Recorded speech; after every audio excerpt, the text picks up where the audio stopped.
Hi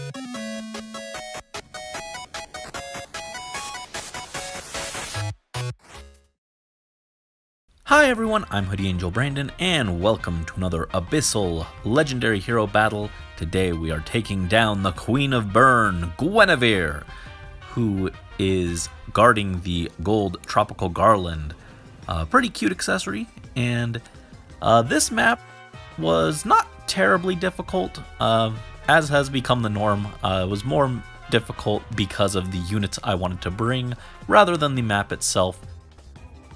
But Gwen does have a lot of stats, so she can be kind of annoying to deal with when you factor in her damage reduction. But otherwise, she isn't that bad. So this was a relatively simple map to figure out, so our clear shouldn't be too much work. But real quick, let's take a look at our combatants today. Leading the charge, as usual, is our dear Professor, Byleth. This time his Kadean version, who is running his standard speed preempt build, although we did have to drop his seal from a attack speed boosting seal for null follow-up so that he could guarantee that his attacks went through on player phase. But otherwise, doing really well. Even without the speed boosting seal, he's still outspeeding everyone that he really wants to tank, and getting the jump on them with speed preempt, so it really wasn't that big of an issue, although it did make me kind of miss having Legendary Byleth on the team, because usually he's running with Legendary Byleth, and Legendary Byleth gives him that null follow-up so that he doesn't have to worry about it.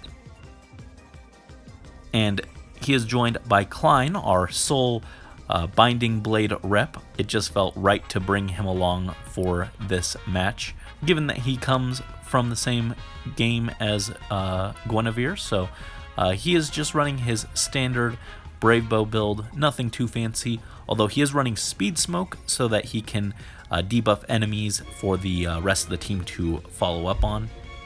But otherwise, just kind of nuking some of the squishier units.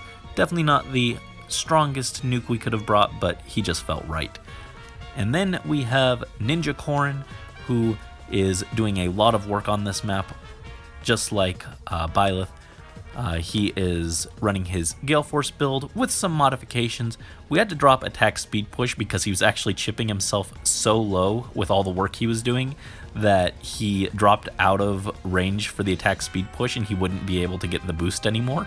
So instead he's just running a double brazen attack speed build. The skills aren't triggered right away, but he does so much combat that he just kind of naturally gets chipped down anyway, so it's not really a big deal. Cross spur attack doesn't really matter, but he didn't have any other C slot that I was particularly interested in bringing, so that's what we went with. And then finally, Big Bro Xander, mostly here to move units around rather than actually helping fight himself, although he does tank a key hit and get a unit out of the way, and for that we needed quick riposte to guarantee that he got his double off. But otherwise, he's mostly just his standard mobile mixed tank, although I almost thought about giving him infantry speed tactic for this map. The only problem being that I decided to end up going with 3 infantries in the end, so it wouldn't have worked.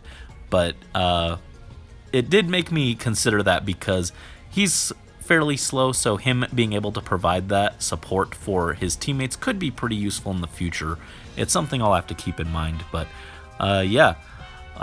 Aside from Byleth, we've got a bunch of brothers here, so I thought maybe they could help Guinevere get over her issues with her own brother Zephiel, so we'll have to see about that. So with that out of the way, let's go ahead and quickly dispose of the queen and earn our golden reward. And wow, that was I think the most uninteresting Abyssal intro that we've ever had. She's just like, yes, I'm the queen. I wasn't paying attention to that while I was trying to figure out the solution for this, so I just read it now, and yeah, there's not a whole lot going on there, but what is a lot going on are the units that we have to start with and the reinforcements that we'll have to deal with. So we need to start taking units out quickly before they overwhelm us. So to start, we're going to just have Xander reposition our dear professor up, and we're going to have him come over and attack this cleric who has dazzling on the refined weapon. So we want to get them out of the way before they start chipping us down and we can't do anything about it. So we'll hit him with the Sublime Heaven. Gonna take a little bit of damage on the counterattack. Emphasis on a little damage. And then counterattack with another Sublime Heaven. Get him out of here. No real issues. And Byleth will remain in range to tank this red mage. And next we're just going to move Klein and Corrin up. Red mage attacks into Byleth.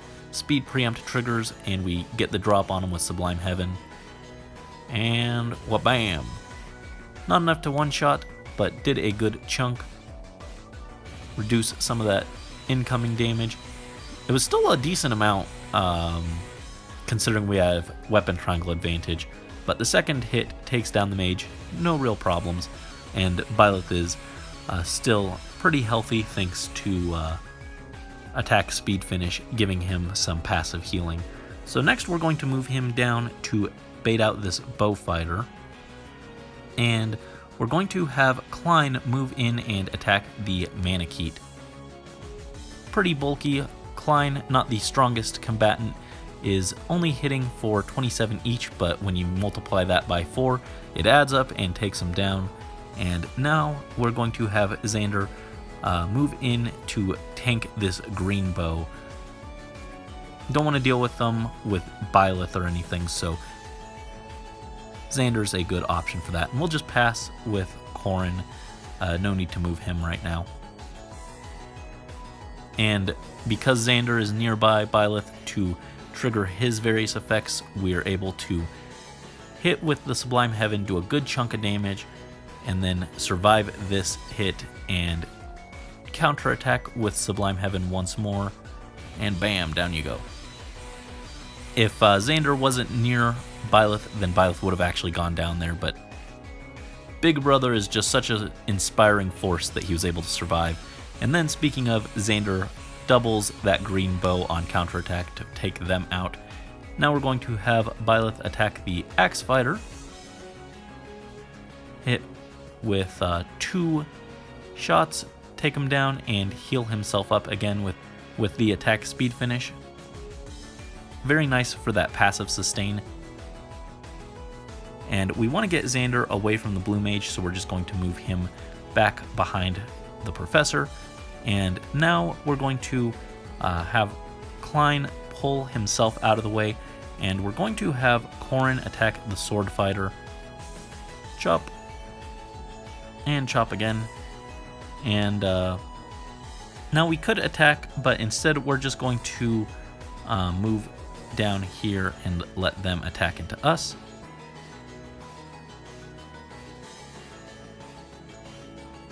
They trigger godlike reflexes, but it isn't enough to save them.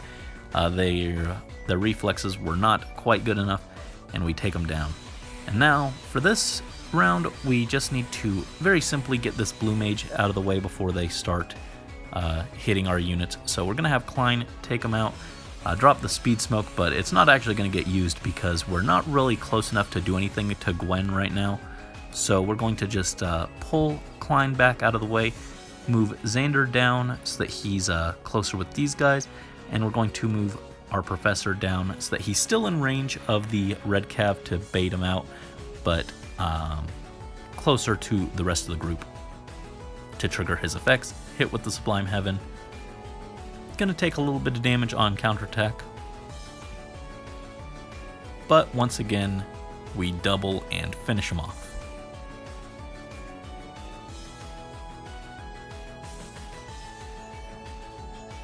And now we're in the home stretch, and we just need to clear out these last guys. The reinforcements have stopped. So to start, we're going to have Klein move in and attack the Axe Cav. shooshed him with the Deadeye, and another follow-up attack takes him down. And more importantly, we get that speed smoke on them so that they are debuffed. Next, we can have our Professor move in and attack this Lance Knight, who has near save, which would be quite a hassle to deal with. So we want to get them out of the way. 2 hits and they are down, and now we just need to deal with Guinevere herself. So we're going to have Xander reposition Corrin up.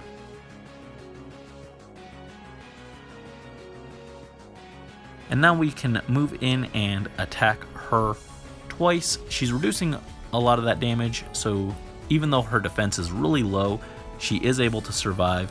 But we trigger our Gale Force since it was already charged up, and now we can move in and finish her off. Down she goes. The monarchy has fallen, and now we just have to deal with this Troubadour. They almost take out Klein, but just aren't quite strong enough. And now Klein is going to just take them out on our turn and finish things with a Deadeye. Bam! 104 damage, a very lucky number indeed. And with that, our victory has come to pass, and we have earned the gold tropical garland. A very cute accessory. So yeah, that was a relatively simple map. Again, a lot of ways we could have simplified it for ourselves, but I really wanted to bring Klein and Xander and Corrin for the brother squad, so it was an interesting time, but definitely not the most difficult of the Abyssal maps. Anyway, thank you guys as always so much for watching, and until next time, this is Hoodie Angel Brandon and the Angel Army, signing out.